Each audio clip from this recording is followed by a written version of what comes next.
Sang Hyang Adibudaya Namo Buddhaya, para umat Buddha dimanapun Bapak Ibu berada, para upasaka dan upasika yang saya hormati, pada kesempatan ini saya menyampaikan renungan Dhamma yang saya beri judul Berbicara Benar. Dengan pembahasan ini, saya harapkan segenap umat Buddha mengetahui pembicaraan-pembicaraan, hal-hal yang perlu disampaikan kepada orang lain. Jangan sampai di saat menyampaikan sesuatu kepada orang lain, itu tidak ada nilai kebenarannya. Kalau berbicara tidak ada nilai kebenarannya, tentunya akan merugikan orang lain dan juga merugikan diri kita sendiri. Sekali kita berbicara tidak benar, sekali kita berbicara tentang kebohongan, tentunya kita akan dicap sebagai orang pembohong, orang yang tidak bisa dipercaya. Di dalam ajaran Sang Buddha kita tahu bahwa berbicara benar adalah faktor yang ketiga atau urutan yang ketiga dari 8 ruas jalan yang harus dilatih oleh umat Buddha di dalam jalan tengah. Di dalam ajaran Sang Buddha kita sering diberikan penjelasan, diberikan ulasan-ulasan tentang apa saja yang perlu kita berikan atau kita kategorikan dalam berbicara yang benar. Berbicara benar di dalam bahasa Palinya, samawaca, adalah satu langkah ketiga dalam jalan mulia berunsur 8. Kita tahu ada 8 unsur di dalam jalan tengah yang harus dilatih oleh umat Buddha, di mana Sang Buddha sudah mencontohkan dalam kehidupannya. Di dalam banyak kelahiran dan kehidupan, beliau selalu berbicara tentang kebenaran. Adapun jalan tengah selengkapnya yang harus dimengerti oleh umat Buddha di samping yang ketiga adalah sebagai berikut. Kita harus mempunyai pengertian yang benar atau pemahaman yang benar. Kita harus mempunyai pikiran yang benar. Baru yang ketiga, kita harus mempunyai ucapan yang benar. Kemudian kita harus mempunyai perbuatan yang benar, mata pencaharian yang benar, daya upaya benar, perhatian benar, dan konsentrasi yang benar. Dari 8 ini bisa kita kelompokkan menjadi 3, yaitu tentang moralitas atau sila, tentang samadhi dan konsentrasi atau konsentrasi yang akan menghasilkan panya atau kebijaksanaan. Berbicara adalah kemampuan unik yang dimiliki oleh manusia. Saya kira makhluk hidup itu juga di dunia hewan maupun binatang ada ciri khas-ciri khas di dalam berkomunikasi. Namun di saat komunikasi di lingkungan manusia, cara yang unik kata-kata itu bisa dipahami dengan yang lainnya.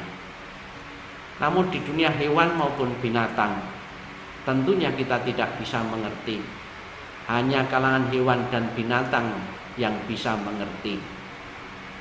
Namun Bapak Ibu sekalian, pada kesempatan ini yang ingin saya bahas adalah berbicara, kemampuan unik manusia, yaitu bisa berbicara.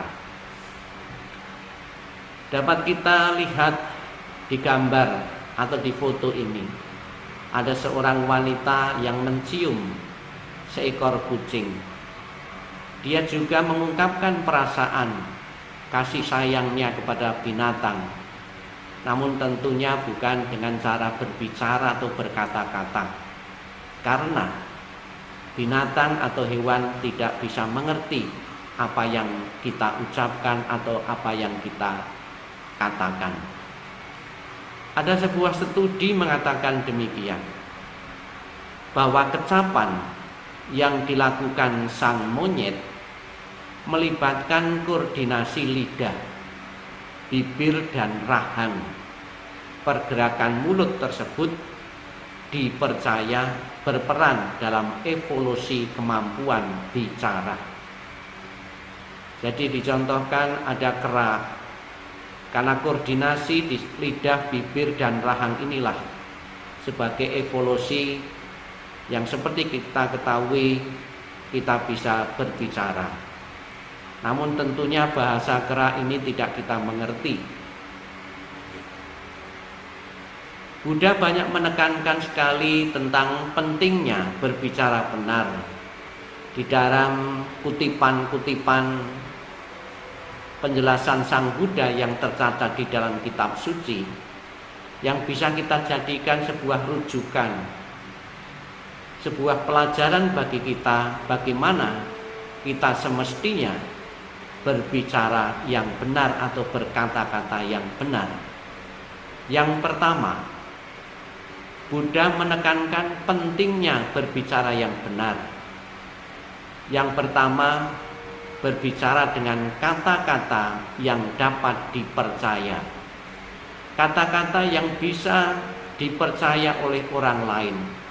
Bukan kata-kata pembohong, bukan kata-kata yang akan memperdaya orang lain atau kepentingan-kepentingan tertentu, namun bisa dipercaya sehingga tidak merugikan bagi orang lain.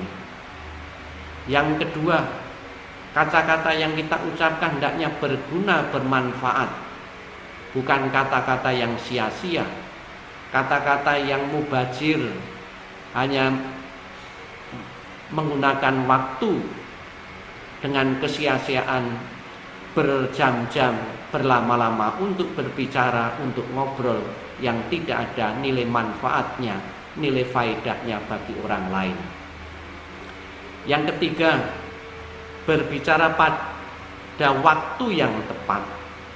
Sebab sekalipun yang kita katakan itu bisa dipercaya, kata-kata yang akan kita ucapkan itu berguna, namun waktu di saat menyampaikan satu pesan, satu kata, satu pembicaraan tidak tepat waktunya, tepat tempatnya, tepat orangnya, tentunya juga akan membawa efek negatif bagi orang lain maupun diri kita sendiri.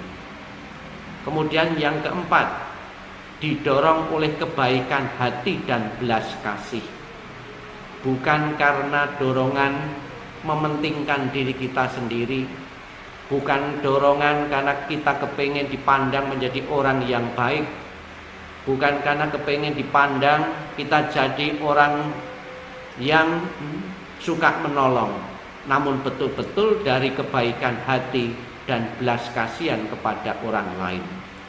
Ini ditulis dalam Majjhima Nikaya 1 volume 395. Kemudian yang berikutnya, berbicara hendaknya dengan penuh kelembutan. Hendaknya kita menghindari kata-kata yang kasar, yang melanggar norma-norma pergaulan, norma-norma komunikasi. Sehingga kalau kita berbicara dengan lemah lembut, tentunya orang yang kita ajak bicara juga akan menerima dengan senang hati dan penuh dengan persahabatan dan keakraban, sehingga akan membawa kepuasan bagi yang mendengarkan maupun yang kita berikan penjelasan kepada orang lain. Ini ditulis dalam Majjhima pertama atau 1 volume 126. Buddha berkata demikian, dengan menahan diri untuk berbohong, ia menjadi pembicara kebenaran. Seseorang yang memiliki kata-kata yang dapat dipegang, dapat dipercaya, dapat diandalkan, ia tidak mencurangi dunia. Orang yang bisa dipercaya perkataannya, orang yang selalu bisa dipercaya apa penjelasan maupun keterangan yang diberikan, dia akan sebagai pembicara tentunya akan disimpatiki oleh orang banyak karena berguna dan bermanfaat untuk menyampaikan satu pesan-pesan moral, kalau itu penceramah atau pengkhotbah. Kalau itu seorang guru, tentunya juga si murid dengan penuh percaya diri menerima pelajaran-pelajaran yang diberikan oleh si guru, sehingga tidak mencurangi dunia, tidak merugikan dunia.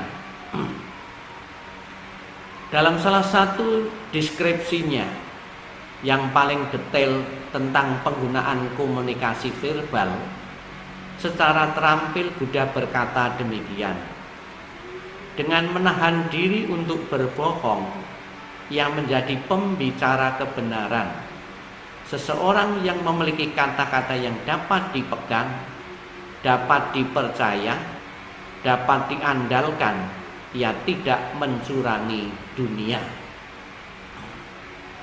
Bapak Ibu saudara sekalian yang saya hormati, memang tidak mudah untuk konsisten apa yang kita katakan.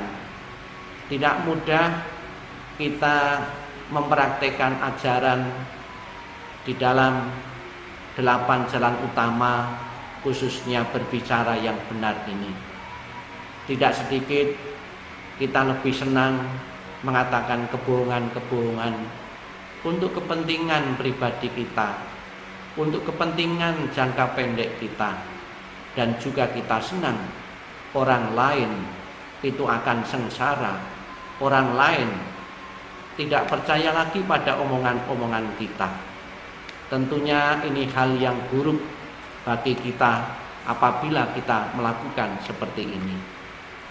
Marilah Bapak Ibu saudara-saudara sekalian dimanapun Bapak Ibu berada, kita selalu melatih diri, selalu berbicara benar, agar kita dipercaya oleh teman kita, agar kita dipercaya oleh relasi kita, agar kita dipercaya oleh lingkungan kita.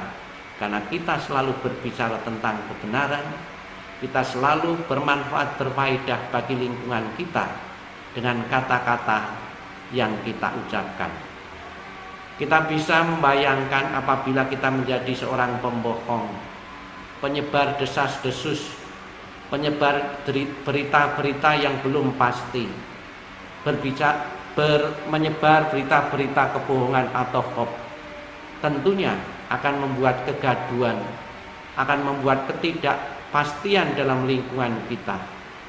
Marilah Bapak Ibu sekalian sebagai umat Buddha, kita bersama-sama melatih diri untuk berbicara yang benar, untuk melatih diri berbicara tepat pada waktunya, dan juga kita melatih diri agar di saat kita berbicara kepada orang lain, kepada anggota keluarga kita, dengan penuh kelembutan, agar tidak menimbulkan sakit hati, agar tidak merugikan kerugian fisik maupun non fisik bagi orang lain. Semoga kita bersama-sama bisa melatih diri sehingga Dhamma betul-betul berguna dan bermanfaat bagi diri kita dan orang lain. Sabbe satta bhavantu sukhitata. Semoga semua makhluk hidup berbahagia dan sejahtera. Sadu, sadu, sadu.